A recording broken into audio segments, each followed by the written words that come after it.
अन्य मित्र लिखते हैं, जैसा कि आपने पिछली सिटिंग में कहा था उसी के अनुसार मैंने सुबह उठकर सबसे पहले अनंत पथ के मित्र की कुछ लाइनें पढ़ लेता हूँ, उसके उपरांत ही अखबार पढ़ता हूँ। टीवी तो मैं अधिकतर 1 बजे के बाद देखता हूँ। आपने पिछले प्रवचन में संबंधों में उपयोगिता के विषय में कहा था, ये जीवन का बहुत बड़ा सत्य है। अक्सर हम किसी को मित्र भी बनाते हैं तो उसकी उपयोगिता के विषय में सोचते हैं, उसकी क्या स्टेटस है, इस पर विचार जाता है। इस विचार से कैसे बचें? सुबह की शुरुआत जागृत वचनों से करना शुभ है, तुम्हें पूरे दिन के लिए ताजगी देने वाला है। ये ठीक है, शुभ विचारों को पढ़ें, उन पर मनन करें और ध्यान में डूबें। ध्यान से प्रारंभ करें अपने दिन का। अब संबंधों में जो उपयोगिता की बात उठाई है, ये आधुनिक समय की सबसे बड़ी त्रासदी है। लोग संबंधित भी एक दूसरे से होते हैं तो उनकी उपयोगिता के कारण अब स्टेटस की बात उठाई है। तो स्टेटस तो एक ही है समाज में, और ये कितनी बड़ी विडंबना है कि समाज में हम एक ही स्टेटस को जानते हैं, धन का होना, कम होना, धन का ना होना।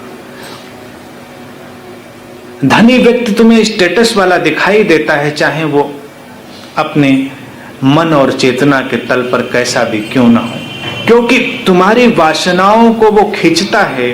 कहीं अचेतन में कुछ दमित पड़ा है जिसकी संतुष्टि होती हुई वहां जान पड़ती है, इसलिए वो खींचता है।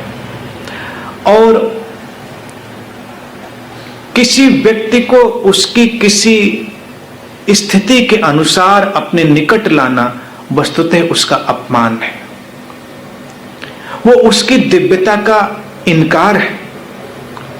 तुम उसके अंदर की दिव्यता को नकार रहे हो, तुम उसकी बाह्य परिस्थितियों के अनुसार उसके स्टेटस को तय कर रहे हो, उसकी स्थिति को तय कर रहे हो। वो किसी बड़े पद पर गया है, उसने अधिक धन कमा लिया है, उसने बड़ा घर बना लिया है, वो बड़ी कार से आता है। ये सब बाहरी आयोजन है, किसी भी क्षण जा सकते हैं। कोई बहुत सुंदर शरीर वाला है, हर चीज जो बाहर से आती है किसी भी क्षण जा सकती है। भीतर की दिव्यता के प्रति एक अहोभाव, हर व्यक्ति के भीतर वही चेतना गतिमान है।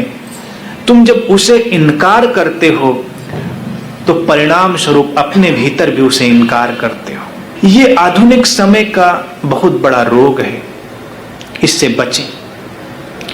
व्यक्ति को उपयोगितावादी दृष्टि से न देखें, संबंधों को उपयोगितावादी दृष्टि से न देखें। उपयोगिता की दृष्टि व्यक्तियों को वस्तु में बदलती है, और वस्तु में किसी को बदल देना यही सबसे बड़ा पाप है।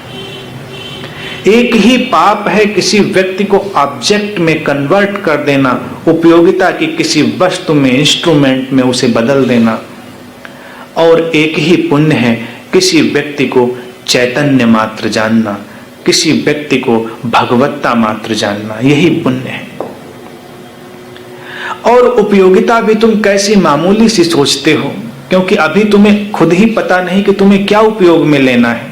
लेकिन उपयोगिता की दृष्टि ही तुम्हें संकुचित और सीमित कर देती है, और कई बार तुम बहुत बड़ी बड़ी बातों से चूक जाते हो। लोग ईश्वर की प्रतीक्षा करते हैं, भक्त लोग सोचते हैं कभी भगवान आ जाएं, और मैं समझता हूं कि अच्छा है कि भगवान कहीं दिखाई नहीं देता और कहीं आता जाता नहीं। अगर कहीं ऐसा कोई भगवान होता तो तुम उसे भी काम पर लगा देते। कहीं बेचारा भूले भटके से आ जाता तो तुम उसे कोई ना कोई काम पकड़ा देते, क्योंकि तुम्हें लगता है बेकार में क्या कर रहा है, कुछ तो इसका उपयोग करें। संसार में कुछ चीजें ऐसी रहने दो जिनकी कोई उपयोगिता नहीं है, उनका होना मात्र ही उनकी सुंदरता है। अधिक उपयोगितावादी दृष्टि तुम्हें करीब करीब विक्षिप्त बना देती है। तुम्हारे जीवन से रस, सौंदर्य और उत्सव विदा हो जाता है। फिर तुम प्रसन्न होने की कोशिश करते हो लेकिन हो नहीं पाए। लोग मिलते हैं, हंस लेते हैं, नाच लेते हैं, पता नहीं क्या क्या कर लेते हैं। मैं उनको देखता हूं, बेचारे कितनी कोशिश करते हैं खुश हो जाने की, लेकिन जैसे एक गेंद दीवार पर मारो और लौट कर वापस आ जाती, वैसे वो सारे अपने उपक्रमों के बाद वापस लौटते हैं और वापस वैसे ही दुखी और उदास, वैसे ही हताश।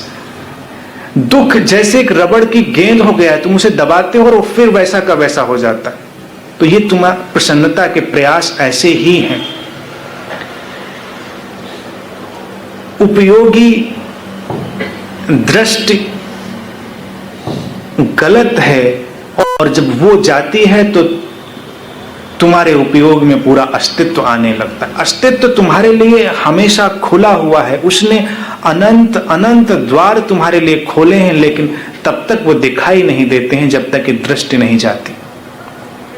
इस दृष्टि को विदा करना है। अब एक फूल खिलता है, क्या उपयोगिता है उसकी? गुलाब का एक फूल खिल गया है कहीं एकांत में,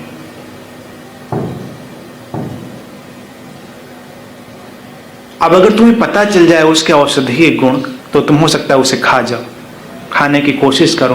कई लोग हर चीज के गुण निकालने में लगे रहते हैं, पता चल जाए तो हर चीज को खा लें, लेकिन फूल को फूल ही रहने दो, उसे देखो, उसका आनंद लो। वो है, उसका होना ही सुंदर है, उसके होने में ही भगवत्ता है। कुछ चीजें संसार में बिल्कुल अनुपयोगी हैं, लेकिन उनके बिना जीवन शमशान हो जाएगा। प्रेम का क्या उपयोग है? कोई उपयोग है प्रेम का?